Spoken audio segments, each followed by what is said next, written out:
திருச்செந்தூர் கோவிந்தம்மாள் ஆதித்தனார் மகளிர் கல்லூரியில் 2026-2027 கல்வியாண்டிற்கான மாணவர் சேர்க்கை நடைபெறுகிறது.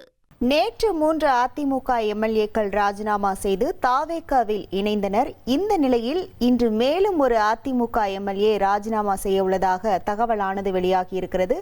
விவரங்களோடு இணைகிறார் நமது செய்தியாளர் தாயுமானவன். வணக்கம் தாயுமானவன், இன்னைக்கு ராஜினாமா செய்ய போகிற அந்த எம்எல்ஏ யார்? முழு விவரங்கள். சட்டமன்ற தேர்தல் முடிவுகளுக்கு பிறகாக அதிமுக 2 அணிகளாக பிளவுபட்டிருந்தாங்க. குறிப்பா அதிமுக பொதுச்செயலாளர் எடப்பாடி பழனிசாமி தலைமையில தாவேகாவுக்கான எதிர்நிலைப்பாட்டை எடுத்து எம்எல்ஏக்கள் 22 பேரும், அதே போல தாவேகாவுக்கான ஆதரவு நிலைப்பாட்டோடு எஸ்பி வேலுமணி, சி.வி. சண்முகம் மற்றும் சி. விஜயபாஸ்கர், ஆர். காமராஜ் உள்ளிட்ட முன்னாள் அமைச்சர்கள் தலைமையில பார்த்தோம் என்றால் ஒரு 25 எம்எல்ஏக்களும் என தொடர்ந்து செயல்பட்டு வந்தாங்க. இப்படிப்பட்ட நிலையில தான் தொடர்ந்து சி.வி. சண்முகம், எஸ்பி வேலுமணி தரப்புல தாவேகா ஆதரவு நிலைப்பாடு எடுத்திருந்த 3 எம்எல்ஏக்கள் நேற்றைய தினம் தங்களுடைய எம்எல்ஏ பதவியை ராஜினாமா செய்துவிட்டு தாவேகாவுல இணைகிறாங்க. அதே போல சி.வி. சண்முகம், எஸ்பி வேலுமணி தரப்புல இருக்கக்கூடிய ஒரு 5 எம்எல்ஏக்கள் அதிமுக பொதுச்செயலாளர் எடப்பாடி பழனிசாமிய நேர்ல சந்தித்து மன்னிப்பு கடிதத்தை கொடுத்து விட்டு மீண்டும் கட்சியிலேயே இணைகிறாங்க. இப்படிப்பட்ட சூழல் அதிமுகவில் நிலவக்கூடிய நிலையில் தற்போது மீண்டும் ஒரு எம்எல்ஏ இன்றைய தினம் ராஜினாமா செய்ய இருப்பதாகவும் தொடர்ந்து அவர் தாவேகாவுல இணைய இருப்பதாகவும் தகவல்கள் வெளியிடப்பட்டிருக்கிறது. அவர்கள் யார் என்று பார்த்தோம் என்றால் அதிமுகவுடைய முன்னாள் சட்டத்துறை அமைச்சர், அம்பாசமுத்திரம் சட்டமன்ற தொகுதியில பலமுறை போட்டியிட்டு வெற்றி பெற்றிருக்கக்கூடிய இசக்கி சுப்பையா அதிமுகவுடைய ஒரு மூத்த நிர்வாகியாக பார்க்கப்படுகிறார்.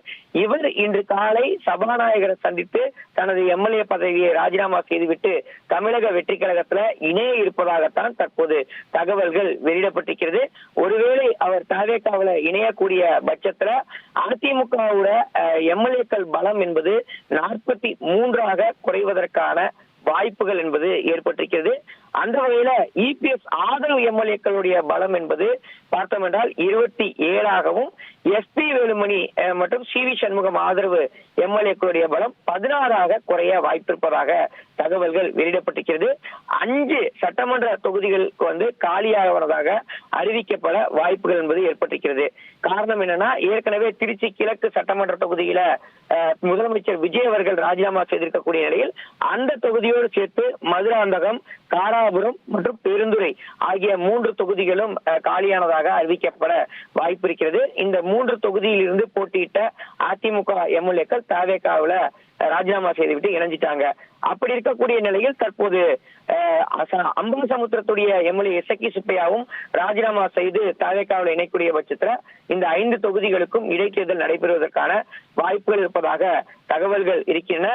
அதிகாரப்பூர்வமாக அறிவிப்பு என்பது அம்பாசமுத்திரம் எம்எல்ஏவாக இருக்கக்கூடிய முன்னாள் அமைச்சர் இசக்கி சுப்பையா தலைமைச் செயலகம் சபாநாயகரை சந்தித்து ராஜினாமா கடிதத்தை வழங்கும் பட்சத்துல இது குறித்தான அதிகாரப்பூர்வ அறிவிப்பு கிடைக்கப்பெறும் என எதிர்பார்க்கப்படுகிறது.